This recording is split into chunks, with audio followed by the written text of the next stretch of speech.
우리 아버지 하나님의 거룩한 자녀 여러분, 지나간 한 주일 동안 은혜 가운데 평안하셨습니까? 우리 아버지 하나님의 크신 은혜와 평강이 여러 성도님들 모두 함께 하시기를 간절히 바랍니다. 요한계시록 6장에 보면은 다섯째 인을 떼실 때에 제단 아래에서 하나님을 향한 부르짖음의 소리가 크게 들려옵니다. 요한계시록 6장 10절입니다. 큰 소리로 불러 이르되 거룩하고 참되신 대주제여, 땅에 거하는 자들을 심판하여 우리 피를 갚아주지 아니하시기를 어느 때까지 하시려나이까? 심판이 속히 이르러야 하는데 제단 아래에서 하나님을 향하여 부르짖는 그 소리는 어서 속히 심판하여 주시옵소서. 그리하여 우리를 신원하여 주시옵시고 우리의 억울함을 풀어 주시옵시고 우리를 대적하고 하나님을 대적한 이들을 벌하여 주시옵소서. 그 일이 심판에 이루어지는데 제단 아래에서 이런 소리가 들릴 때에 여기 귀한 대답의 말씀이 사도행전 17장 30절 31절이 있습니다.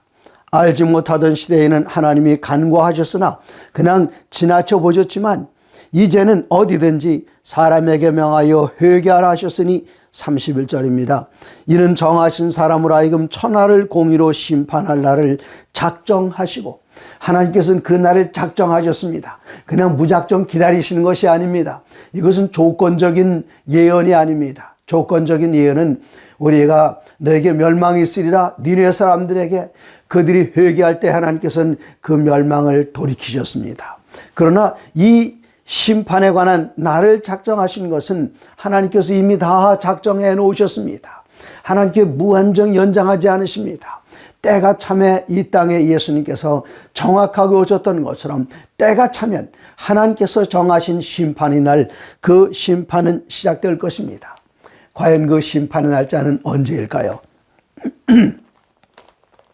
다니엘서 8장 14절에 그 날이 이렇게 기록이 되어 있습니다. 다니엘서 8장 14절에 그가 내게 이르되 2300주야까지니 그때에 성소가 정결하게 되리라 하였느니라. 지금도 이스라엘 사람들은 7월 10일 속죄의 날이 되면 그날을 가리켜 심판의 날이라 그렇게 이야기합니다. 하나님께서는 여기 다니엘 선자에게 분명히 말씀해 주시기를 2300주야까지니 그때에 성소가 정결하게 되리라. 그때 바로 심판이 시작됩니다. 하지만 그 당시에 다니엘은 이 계시를 받으면서도 그 뜻이 무슨 뜻인지를 몰랐습니다. 다니엘에게 큰 소원이 있었는데 그 소원은 그가 17살 어린 나이에 바벨론의 포로로 붙잡혀갈 때 예루살렘 성전은 회파되었습니다. 붙잡혀가면서 그 먼 길 끌려가는 그의 마음 가운데 있던 소원은 어서 속히 바벨론이 멸망하고 하나님의 나라가 다시 일어나고 어서 속히 돌아가서 예루살렘 성전을 재건하고 거기서 하나님 앞에 제사를 드려야 할 텐데 그것이 그의 소원이었습니다.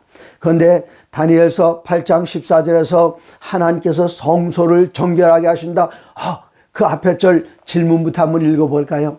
8장 13절에는 이르기를 내가 들은즉 한 거룩한 이가 말하더니 다른 거룩한 이가 그 말하는 자에게 묻되 환상에 나타난 바 매일 드린 제사와 망하게 하는 죄악에 대한 일과 성소와 백성이 내준 바 되며 짓밟힐 일이 어느 때까지 이를꼬? 하나님의 백성과 성소가 짓밟힐 일이 어느 때까지 이를꼬? 이때 2300주야까지라 말씀하셨습니다. 2300주가 끝나면 이때 성소 정결이 이루어지겠다 그렇게 말씀하셨지만 다니엘은 알 수가 없어서 이때 가브리엘 천사가 날아옵니다.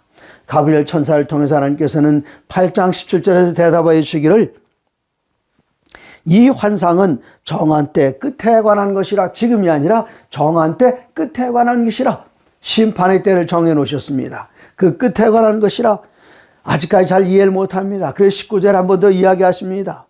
이르되 진노하시는 때가 마친 후에 될 일을 내가 네게 알게 하리니 진노하시는 게 마치 그지 심판하는 그 시작, 그 환상은 정한 때 끝에 관한 것이라 아직도 모르겠습니다. 그래서 가브리엘 천사가 한 번 더 알려줍니다. 26절 이미 말한 바 주야에 대한 환상은, 주야 곧 2300주에 대한 환상은 확실하니 너는 그 환상을 간직하라.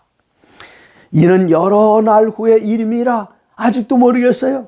그래서 이어지는 27절에는 예나 다니엘이 지쳐서 여러 날 앓다가, 여기 개역 성경에는 예나 다니엘이 혼절하여 그랬습니다. 혼절이란 무슨 뜻입니까? 까무러치는 것입니다. 다니엘이 그가 이상을 받았지만 그 이상의 뜻을 분명하게 이해하지 못해서 이는 여러 날 후에 성소 정결이 이루어진다고 하는데 도대체 그 일은 언제 이루어지며 그 내용은 무엇인가 그가 알기 위해서 깊이 생각했지만 그의 명상 가지고는, 그의 연구 가지고는, 그의 지력으로는 깨달을 수가 없었습니다. 그렇기 때문에 이 일에 대해서 이야기하십니다. 이때는 다니엘서 12장 4절에는 이때를 가리켜 다니엘아 마지막 때까지 이 글을 간수하고 이 글을 봉함하라. 많은 사람이 빨리 왕래하며 지식이 더하리라. 한 번 더 이야기하십니다. 8절입니다. 내가 듣고도 깨닫지 못한지라 내가 이르되 내 주여 모든 일의 결국이 어떠하겠나이까 하니 9절 그가 이르되 다니엘아 갈지어다 이 말은 마지막 때까지 간수하고 봉함할 것이니라. 마지막 때 가서 이 일이 알려진다 그랬습니다. 그러므로 다니엘 선자 깨닫지 못했습니다. 예수님의 제자들도 깨닫지 못했고 요한도 깨닫지 못했고 사도 바울도 깨닫지 못했고 그 심판의 시작이 언제 이루어지는가는 마지막 때에 다시 이 다니엘서의 말씀이 우리들에게 성령님을 통해서 이해될 수 있도록 풀려질 때까지는 이것은 다니엘도 깨닫지 못했고 이사야도 깨닫지 못했고 또 이 날짜에 대해서는 예수님의 제자들 요한도 깨닫지 못했고 그리고 사도 바울조차 깨우지 못했습니다. 그런데 나중에 이제 마지막 때가 되었을 때에 하나님께서는 그 심판의 시작이 언제 되는지 알려주시는데 그것을 해석할 수 있도록 우리들에게 다니엘서 9장이 주어졌습니다. 다니엘서 9장 1절입니다. 메대 족속 아하수엘의 아들 다리오가 갈대아 나라 왕으로 세움을 받던 첫해 곧 그 통치 원년에 나 다니엘이 책을 통해 여호와께서 말씀으로 선지자 예레미야에게 알려주신 그 연수를 깨달았나니 곧 예루살렘의 황무함이 70년 만에 마치리라 하신 것이니라. 다니엘이 17살 때 혹은 17, 18살 때 포로로 붙잡혀갈 때에 그가 어서속히 예루살렘으로 돌아오기를 예루살렘이 재건되기를 얼마나 갈망했겠습니까? 그러나 하나님께서는 그때 말씀하지 않으셨어요. 하나님께서는 그로부터 67년, 68년이 지나간 다음에 다니엘로 하여금 예레미야서를 읽게 했습니다. 다니엘이 그때 봤습니다. 예루살렘 황무함이 70년 만에 마친다. 3년밖에 안 남았어요. 2, 3년밖에 안 남았습니다. 이건 희망입니까? 절망입니까? 끌려가는 다니엘에게 하나님께서 그때 이 예루살렘의 황무함이 70년 만에 끝나리라 그랬으면 18살짜리, 17살짜리가 들으면 몇 살이 되는 거죠? 87, 88 되는 거 아닙니까? 그것은 희망입니까? 절망입니까? 그것은 절망입니다. 그렇기 때문에 하나님께서는 이미 알고 계시고 말씀 가운데 기록하실지라도 우리에게 유익한 그때에 우리의 눈을 열어서 예언을 이해하게 하셨는데 다니엘에게 70년에 마치리라 하셨던 그 말씀을 여기 하셨던 것처럼 2300주야에 관한 예언은 다니엘에게 알려줘도 희망이 아닙니다. 그렇기 때문에 이 마지막 때에 하나님께서는 2300주야가 끝나는 심판의 시작이 언제 되는지를 분명하게 알려주셨습니다. 이제 이 이야기를 듣고는 다니엘은 기도드리기 시작합니다. 하나님 앞에 기도드립니다. 70년 만에 마치리라 하나님께서는 약속하셨을지라도 에스겔서 36장 27절에는 하나님께서 말씀하셨을지라도 너희가 내게 구하여야 하리라 그렇게 말씀하셨습니다. 하나님의 약속 중요합니다. 그 약속을 주장하는 것 또한 중요합니다. 하나님께서는 에스겔 선지자를 통해서 예루살렘이 다시 회복되리라 내가 그렇게 약속했을지라도 에스겔 36장 37절 내가 그렇게 말했을지라도 너희가 내게 구하여야 하리라. 그래서 다니엘 선지자는 70년 만에 마치리라 앞으로 2, 3년밖에 안 남았습니다. 그가 열렬히 기도드립니다. 그때 다리오 임금이 명령을 내리기를 누구든지 다리오 외에 다른 신에게 기도하는 사람은 사자굴 속에 집어넣겠다 그랬습니다. 이 조서에 어인이 찍힌 것을 알고도 다니엘이 사자굴에 들어갈 것을 알면서도 그가 간절히 기도드리던 것은 이제 예루살렘의 황무함이 끝날 때가 되는데 아무도 기도하는 사람이 없습니다. 하나님 이 한 목숨 사자밥이 되어도 좋습니다. 이 백성들을 구원하시고 이 백성들을 예루살렘으로 돌아가 예루살렘을 재건하게만 하신다면 이 늙은 한 목숨 죽어도 좋습니다. 생명을 내걸고 기도드렸습니다. 그가 이렇게 기도드릴 때에 이게 놀라운 이야기였습니다. 다니엘서 9장 23절입니다. 곧 내가 기도를 시작할 쯤에 명령이 내렸으므로 가브리엘이 하는 말입니다. 이제 내게 알리러 왔느니라. 너는 크게 은총을 입은 자라. 그런즉 너는 이 일을 생각하고 그 환상을 깨달을지니라. 그 환상 무슨 환상이죠? 바로 8장에서 말한 그 환상, 2300주에 관한 환상을 깨달으라 지혜를 줍니다. 이야기하시기를 내 백성과 내 거룩한 성을 위하여 71회를 기한으로 정하였나니 71회면 한 일회가 7일입니다. 1일이면 70 곱하기 7하면 490일이 됩니다. 에스겔 4장에 나오는 대로 연일 법칙을 적용하면 490년이 됩니다. 그러면 이 기간은 언제부터 시작되는가? 25절입니다. 그러므로 너는 깨달아 할지니라. 예루살렘을 중건하라는 영이 날 때부터. 언제부터인가 하면은 예루살렘을 다시 세우라 하는 중건령이 일어날 때부터.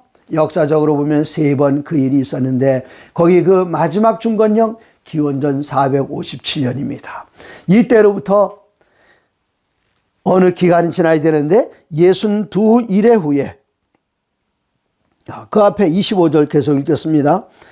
예루살렘을 중건하라는 영이 날 때부터 기름 부음을 받은 자 곧 왕이 일어나기까지 7일회와 62일회가 지나갈 것이요. 몇 일회가 지나가죠? 7 더하기 62는 69일회가 지나가는 것입니다.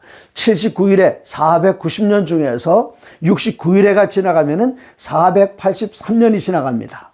그러면 한 일에 7년이 남아 있습니다. 왕이 일어날까지 7일회와 62일회가 지나갈 것이요. 그 곤란한 동안에 성이 중건되어 광장과 거리가 세워질 것이며 예루살렘 중건령 때부터 기름 부음 받은 자 일어나기까지 예수님께서 메시아, 기름 부음 받은 왕이 메시아인데 메시아가 일어나기까지 그런 기원전 457년부터 483년이 지나가면은 기원 26년이 됩니다. 그러나 기원전에서 기원후로 넘어갈 때는 수직선에는 -2, -1, 그 다음에 0이 나오고 그 다음에 1, 2가 나오는데 역사 연대에는 0년이 없기 때문에 457년부터 483년이 지나가면 26년이라는 숫자가 나오는데 0년이 없어서 거기다 1을 더하면 27년이 됩니다. 기원 27년 예수님께서는 요단강에 내려가서 침례 요한에게 침례를 받고 물에서 올라올 때에 하늘이 열리면서 하나님께서는 선언하십니다. 이는 내 사랑하는 아들이요 내 기뻐하는 자라 말씀하셨습니다. 바로 그때의 성령께서 예수님 위에 비둘기 같은 모습으로 예수님께 임함으로 예수님께서는 성령의 기름 부음 받은 메시아 곧 왕이 되셨습니다. 네, 예수님께서는 왕이 되시는데 그 왕이 어떻게 되시는가? 그 다음 절 27절에는 그가 장차 많은 사람들과 더불어 한 일회의 언약을 굳게 정하겠고 71회 중에서 69일회가 지나갔으니까 나머지 한 일회가 남아 있습니다. 한 일회 동안 7년의 언약을 굳게 잡고 그 일회의 절반에 제사와 예물을 금지할 것이며 그 일회의 절반, 예수님께서는 27년 가을에 침례를 받으셨어요. 27년 가을에서 이제 7년이 더 지나가면 71회가 다 끝나게 되는데 그런 기원 34년이 됩니다. 27년 더하기 7하면 34년이죠. 그럼 그 일회의 절반 언제인가 하면 27년 가을에서 3년 반이 지나가면은 그 일회의 절반이 되는데 27년 가을 더하기 3년 반년 먼저 더하면은 6개월 지나면은 28년 봄이 됩니다. 여기다 3년을 더하면은 31년 봄에 예수님께서는 십자가에 달려 돌아가셨습니다. 그 일에 대해서 일찍이 출애굽기 12장에는 6월절의 역사를 통해서 우리에게 알려주는데 출애굽기 12장 6절입니다. 이달 14날까지 간직하였다가 해질 때에 이스라엘 회중이 그 양을 잡고 예수님께서는 언제 돌아가시는가? 우리 역사에서 인류 역사 가운데 세 가지 아주 중요한 사건들이 있습니다. 첫 번째 사건은 인류 창조입니다. 지구 창조. 그 다음에 마지막 세 번째 중요한 역사적인 사건은 예수님의 재림입니다. 그럼 인류 창조와 예수님의 재림 그 사이에 가장 중요한 역사적 사건 하나는 무엇일까요? 그것은 곧 예수님께서 우리를 위하여 십자가에 달려 돌아가시고 우리 모든 인류를 위하여 돌아가시고 구속의 역사를 이루시는 사건, 그것이 가장 중요합니다. 그렇기 때문에 우리가 창조 몇 년 몇 월 며칠에 시작됐는지 우리 모릅니다. 예수님께 재림하시는 날짜, 이것은 천사들도 모르고 선자들도 모르고 예수님께서도 이거 모르신다. 오직 아버지께서만 그 날짜를 아신다 말씀하셨습니다. 그래서 인류에게 이루어진 세 가지 가장 커다란 역사적 사건, 인류 창조, 예수님의 재림, 이 두 날짜는 우리가 확실하게 모릅니다. 그러나 한 가지 가장 중요한 그 사건, 예수님께서 우리를 위하여 십자가에 달려 돌아가신 그 사건은 언제 이루어지는지 금방 들으신 것처럼 기원 31년에 이루어졌습니다. 기원 31년 몇 월일까요? 6절입니다. 이달 연나흘까지 간직하였다가 이달 열나흘날은 언제였는가 하면은 니산월 14일입니다. 해질 때에 이스라엘 회중이 그 양을 잡고, 언제 잡으라고요? 해질 때에 잡으라 그랬습니다. 해질 때는 우리들 머릿속에는 해질 때 하면은 오후 6시로 생각합니다만은 이 말씀을 가만히 읽으면은 해질 때를 지금 우리 성경은 해질 때라 그렇게 번역을 했습니다만은 다른 영어 성경을 보면은 evenings, 네, 저녁들에 잡으라. 어떤 번역에 보면은 between evenings, 네, 저녁들 사이에 잡으라. 유대인의 시간 개념에는 저녁이 두 가지가 있습니다. 해가 서산에 넘어가는 그 시간이 저녁입니다. 또 저녁이 언제인가 하면은 해가 아침에 떠서 하늘의 남중에서 정오에서 그 다음부터 해가 넘어가기도 합니다. 요때를 저녁이라고 그랬습니다. 그럼 해가 서쪽에 넘어가는 그 시간, 이때가 춘분 전후한 때였기 때문에 춘분이면 3월 20일이나 22일쯤 되죠. 그때 6시 해가 넘어간다고 가정하면은 12시부터 넘어갑니다. 그럼 12시부터 6시 그 사이는 몇 시인가 하면은 오후 3시가 됩니다. 과연 예수님께서는 오후 3시에 돌아가셨을까요? 마가복음 15장 33절에 보시면은 그 시간을 이렇게 기록했습니다. 예수님께서는 이미 십자가에 달리셨습니다. 마가복음 15장 33절, 제6시가 되매 온 땅에 어둠이 임하여 제9시까지 계속하더니 6시, 옛날 6번째 시간, 이때는 언제인가? 유대인들은 낮 시간을 12시간으로 잡았습니다. 그리고 밤 시간도 12시간입니다. 그래서 하루에 24시간이 되는데 해는 언제 뜨는가 하면은 아침 0시에 떠요. 낮 0시. 그 다음에 해가 넘어가는 시간은 저녁 6시에 12시에 집니다. 그러면은 아침 해가 뜨는 0시에서 해가 넘어가는 12시, 그 중간이 6시입니다. 우리말로 하면 그 중간이 정오입니다. 그러면 우리가 사용하는 태양력의 시간은 몇 시일까요? 해가 남중하는 그 시간, 여기 히브리인들의 시간 계산으로 제6시는 오늘날 우리가 사용하는 낮 12시입니다. 해가 저녁 6시입니다면 낮 12시와 또 해가 지는 6시, 그 사이는 오후 3시인데 오후 3시는 유대인의 시간으로는 몇 시인가 하면 0시 해가 뜨고 6시 해가 남중하고 12시 해가 넘어간다 하면은 6시와 12시 그 사이는 9시가 됩니다. 유대력 시간으로.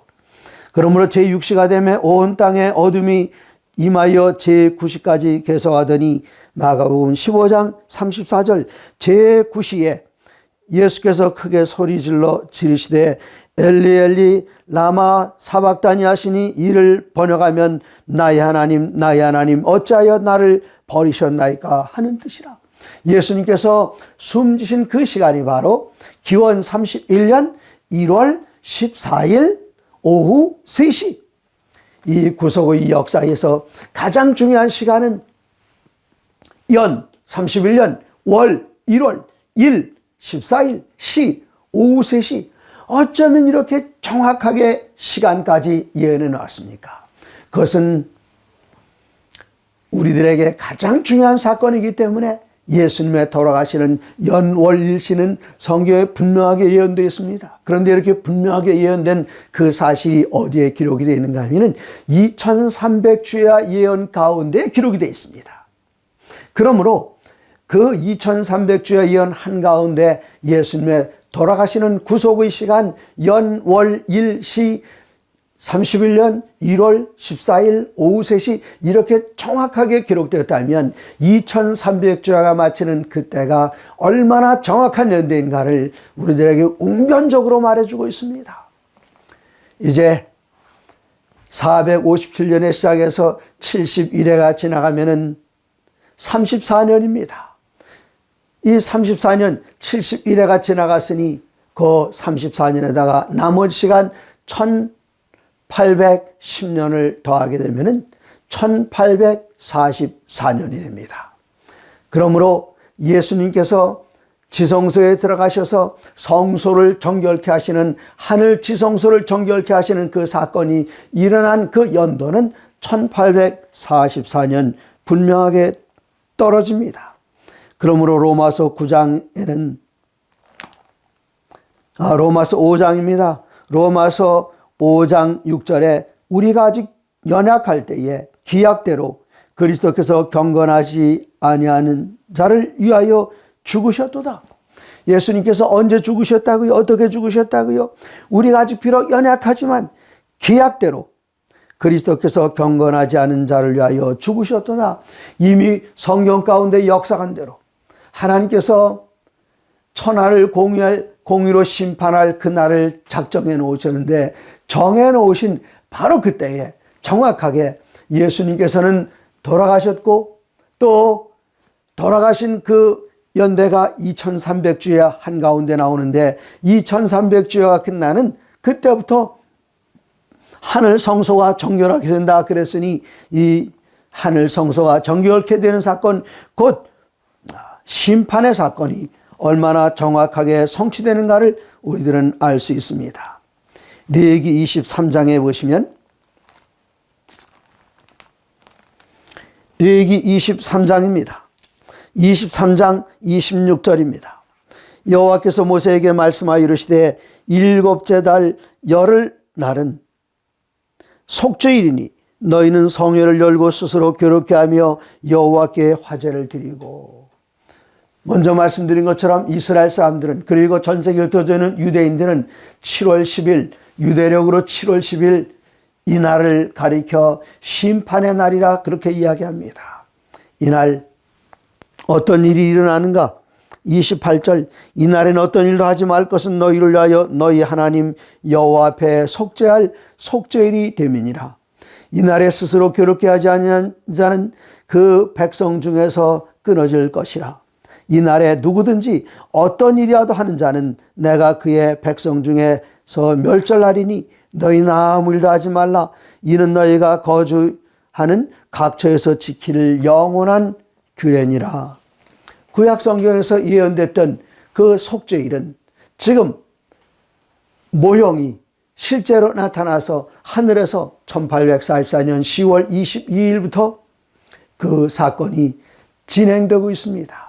이 예언을 계산하는 데 있어서 제7일 안식일 예수 재림교회만이 역사를 성경에 기록된 예언 역사를 해석하는 데는 4가지 방법이 있습니다. 첫 번째 방법은 우리들이 계산하고 있는 그 계산 방법 역사주의적 해석입니다. 또 다른 하나는 과거주의적 해석입니다. 이런 사건은 과거에 다 일어났다. 그러므로 거기에서 과거에 끝난 거니까 우리와는 상관없는 것처럼 느껴집니다. 그 다음에 반대쪽에서 있는 것은 미래주의적 해석입니다. 이 일은 지금 이루어지고 있는 것이 아니라 앞으로 예수님께 재림하시 직전에 이루어질 것이다. 그렇게 이야기하는 것 미래주의입니다. 한 가지 더 하면 그 사상이 우리 교회 안에도 들어와서 아무도 모르는 가운데에 사람들을 미궁에 빠뜨리는데 이상주의적 해석입니다. 성경에 나오는 예언을 볼 때에 거기에 나오는 그 상징이라든가 문자들을 잘 풀어서 아주 은혜롭게 설명하는 것. 역사와는 관계가 없습니다. 모든 시대, 어느 시대나 다 적응된다고 합니다. 그 이상주의적 해석이 우리 교회 안에도 스며들어서 우리가 가지고 있던 전통적인 역사주의적 해석, 이 말씀을 하시면 나는 역사주의적 해석을 따릅니다. 전 그렇게 설교합니다. 말하는 그 가운데도 이상주의가 지금 많이 스며들어와서 우리가 가지고 있던 전통적인 해석에서 약간 물러나는 경향이 있는 것을 보면서 마음 아파합니다. 그런데 다른 교회에서는 어떻게 이야기하고 있는가 하면은 다니엘서 8장 14절에 2300주야를 옛날 시리아의 안티오코스 4세 에피파네스라는 왕이 있었는데 그가 예루살렘 성을 쳐들어왔습니다. 그리고 성전을 회파했습니다. 그리고 성전을 더럽게 했는데 그 기간이 2300일이다 그렇게 이야기를 합니다. 그러나 정확하게 그들이 이야기하는 것도 정확하게 2300일로 딱 떨어지지 않습니다. 이것을 우리들은 과거주의적 해석이라 그렇게 이야기합니다. 또 미래주의적 해석으로 이분들은 예수님께 재림하시기 전에 7년 대환란이 있다 그렇게 이야기합니다. 7년 대환란? 그럼 7년이 어디서 나오는 것일까요?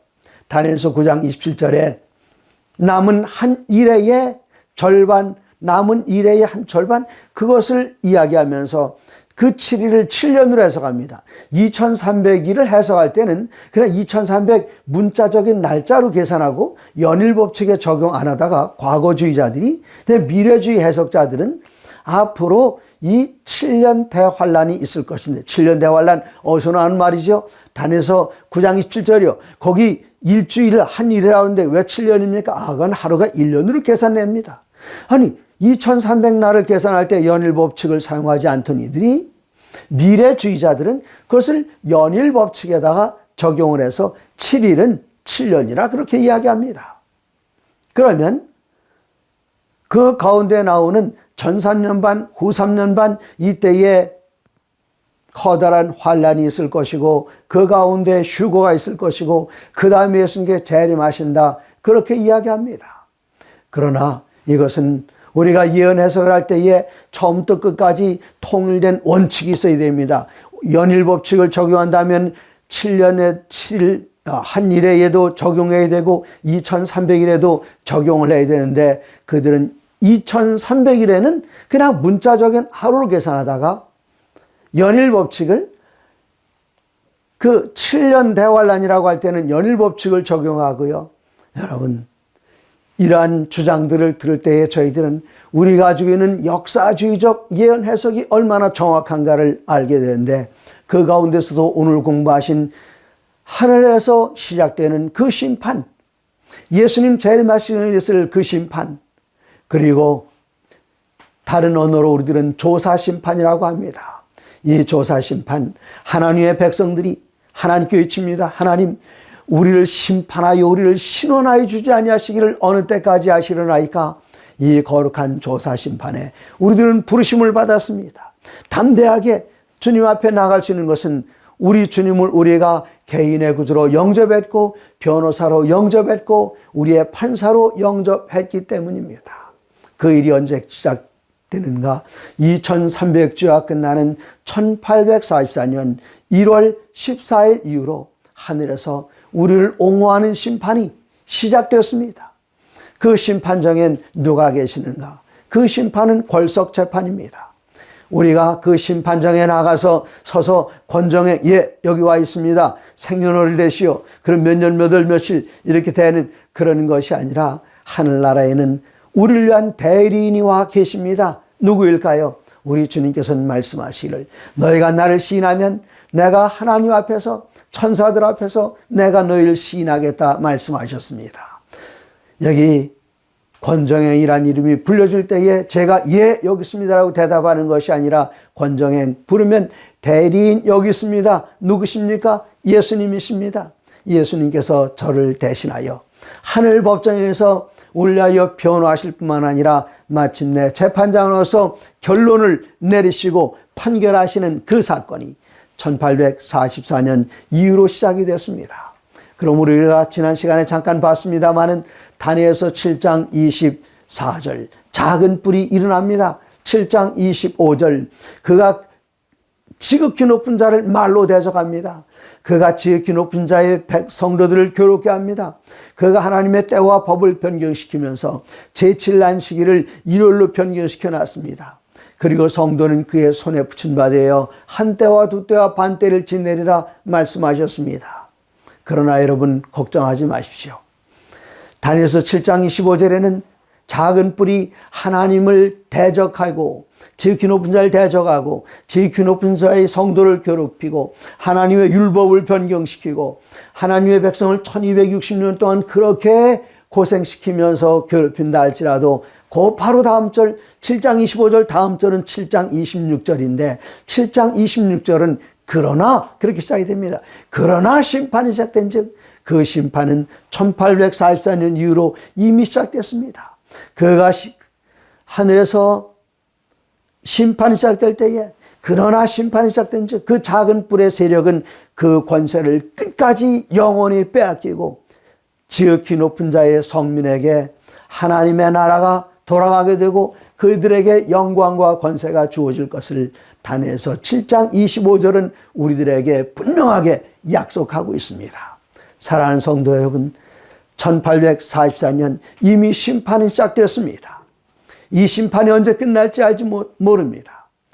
우리가 하나님께서 우리를 위하여 심판하시고 예수님께서 우리를 위하여 변호하시고 마침내 하나님께서 우리의 입장에서 우리를 신원하여 주시고 우리의 믿음을 받아주시고 마침내 사단 앞에서 그리고 온 우주 앞에서 하나님의 성도들의 오른손을 번쩍 들어주면서 무죄라고 선언하시고 앞으로 전 우주를 통해서 그리고 모든 세월을 통해서 하나님과 함께 하늘에서 영원히 살 것을 선언하실 그 일이 지금 진행되고 있습니다. 사랑하는 성도 여러분, 우리가 매 순간마다 하늘 법정에 서 있는 자세로 경건한 마음 그리고 우리에 있는 죄를 신속하게 내버리고 그리스도 예수를 한순간도 놓지 않고 선줄로 생각했으면 넘어질까 조심하면서 여러 나라와 족속과 방언과 백성에게 전할 이 영원한 복음, 심판의 복음을 힘껏 전하시는